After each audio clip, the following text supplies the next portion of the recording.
Hello mga sukeks! I'm back for today's video. Gagawin natin yung cake na order sa akin before kami umuwi ng Bicol. So, bale itong cake na to ay rush order kasi gabi lang siya na book and need na siya ng morning kinabukasan. So, kinabukasan din ay yung schedule namin or yung araw na uwi namin ng Bicol. Kaya sabi ko dapat matapos ko siya ng evening and before kami umalis ay ma-deliver na namin. Anyway, itong cake na to ay moist chocolate cake kasi wala naman talaga akong ibang na-bake na cake. Yun lang yung available.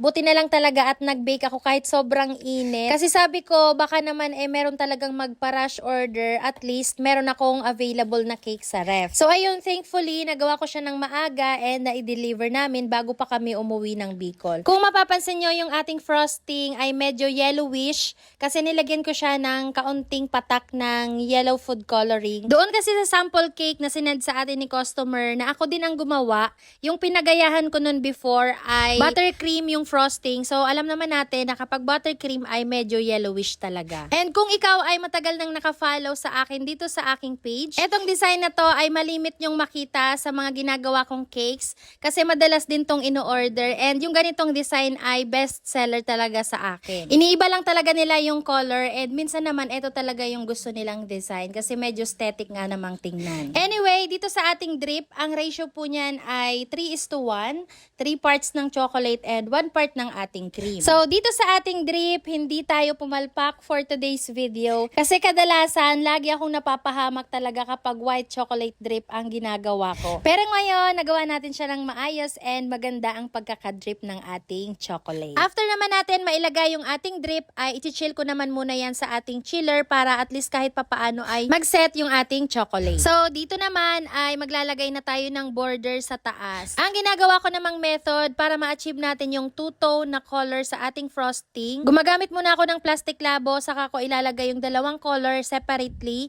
tapos saka ko naman siya ilalagay sa piping bag and then saka natin ipapipe dyan sa ating cake. And sa mga magtatanong pala kung paano ko na-achieve yung ganyang frosting na parang old rose, gumamit lang po ako dyan ng food color na red at hinaluan ko ng color brown. So ayun, tansya-tansya lang. And ayan, ganyan lang, artificial flowers lang yung kanyang toppers, merong happy birthday acrylic toppers, at meron din tayo dyan na fondant toppers na macarons, at meron din pala tayong mga non-edible gold balls, and naglagay ako syempre ng mga drudges na edible. At ayun na nga, tapos na ang ating first cake. So etong pangalawang cake natin ay same design lang, pero hindi ko na to nilagyan ng kung ano-ano pa mang mga ka-ek-ekan kasi ito ay dadalhin naman namin sa Bicol. So ganyan lang siya, meron lang siyang mga drudges dyan sa ibabaw, tapos as is na yung design niya. And eto ngang happy birthday topper ay hindi ko na nilagay. Pagdating na lang namin sa Bicol ilalagay para hindi masyadong mataas yung box. So etong cake naman na to ay dadalhin namin sa Bicol kasi birthday ng aking mother-in-law and yung kanyang katwi na si Auntie Nining. So doon kami magsi-celebrate. Happy birthday to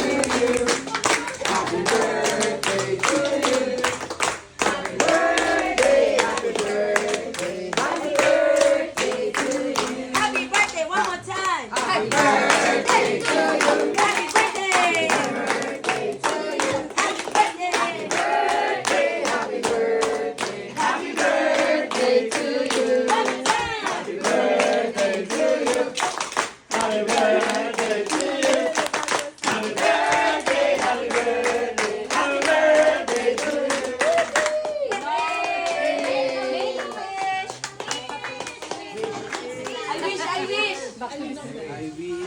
I wish makasama na sa 4-piece.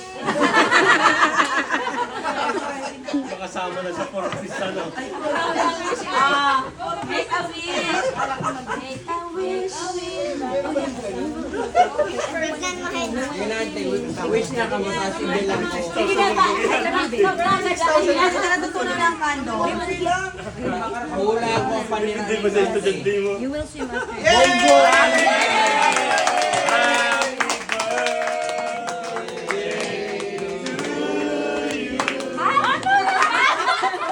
Happy!